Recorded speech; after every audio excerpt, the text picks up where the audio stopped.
Havo yetishmayapti. Bu xonada havo bor, lekin men nafas ololmayapman. U yana orqamda turibdi. Qaramayman. Agar qarasam, o'sha nursiz xira ko'zlarni ko'raman. O'sha ko'zlar meni yechintirib tashlayotgandek tuyuladi. Qadam tovushlarsiz. U doim shunday keladi. Faqat badbo'y hidini sezaman. Tamaki va ter hidi aralashgan bu hid burnimga urilganda ko'nglim aynidi. Hozir u juda yaqin. Yana o'sha holat. Dahal qo'llari bilagimga tegib tegmasdan chochib ketaman. Bu shunchaki teginish emas. Bu sinov. U mening chegaramni tekshiryapti. Qancha chiday olaman? Baqirib yuborgim keladi. Lekin men baqirmayman. Tishlarimni bir-biriga bosib, jahlim sinib ketgudek qisaman. Chunki men gunohkorman. Men iflosman. Hayolim yana 60 ga, o'sha begona xonadonga, oyimning mehmoni bilan bo'lgan kunlarga ketadi. O'shanda ham xuddi shunday jimlik edi. Oyim bozorga ketgandi. U esa oyimning sevgilisi meni tizzasiga o'tkazib sochlarimni silagandi. Uning qo'llari yumshoq edi, lekin niyati qora edi. Men qarshilik qilmagandim. Qo'rquvdanmi yoki o'sha paytda o'zimni kattalardek his qilishni xohlaganimdanmi? Uning opichlari oyimning lablaridagi pomada ta'mini eslatardi. Men oyimning o'rnini egallagandim. O'sha xiyonat, o'sha jirkanch sir meni ich-ichimdan kemirib keladi. Hozir bu odam, erimning otasi, xuddi o'sha eski gunohimning soyasi kabi meni ta'qib qilyapti. Uning barmog'i bilagimdan yuqoriga, tirsagim tomon sirg'alib o'tdi. Badanim muzlab qoldi, lekin ichimda olov yonardi. Nafrat olovi. U ataylab shunday qiladi. Go'yo tasodifan tekkandek, go'yo shunchaki yonimdan o'tayotgandek. Lekin tasodif bu qadar uzoq davom etmaydi. U qizim dedi past ovozda.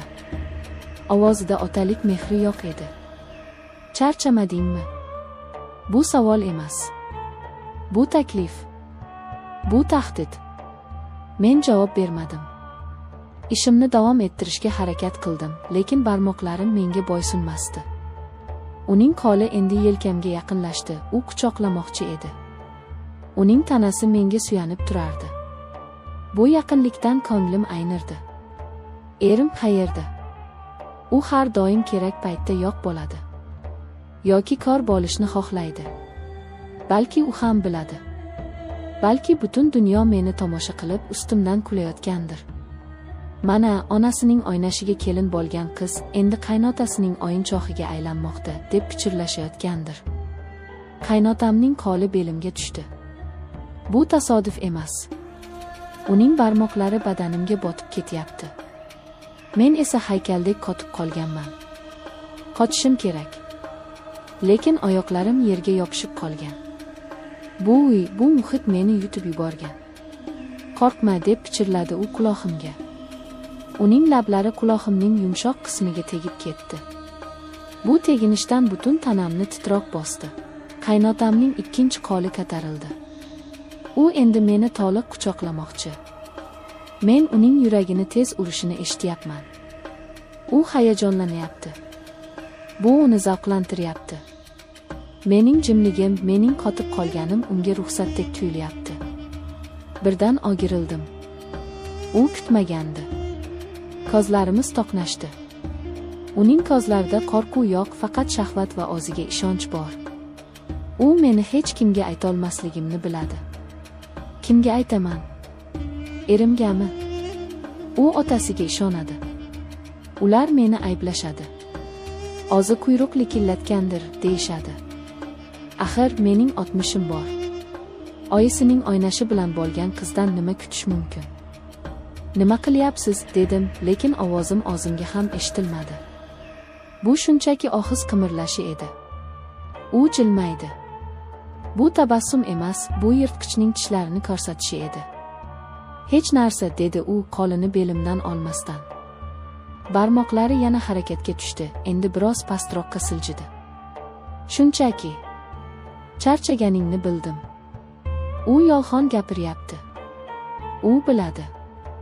U mening qaltirayotganimni, ichimdagi baqiriqni his qilyapti. Va bu unga yoqyapti. Qaynotamning yuzi yaqinlashdi. U opmoqchi. Xuddi o'shanda yoshligimda bo'lganidek. Vaqt tushunchasi yo'qoldi. Men hozir ham o'sha yosh qizchaman, lekin endi bu iflosni asirasiman.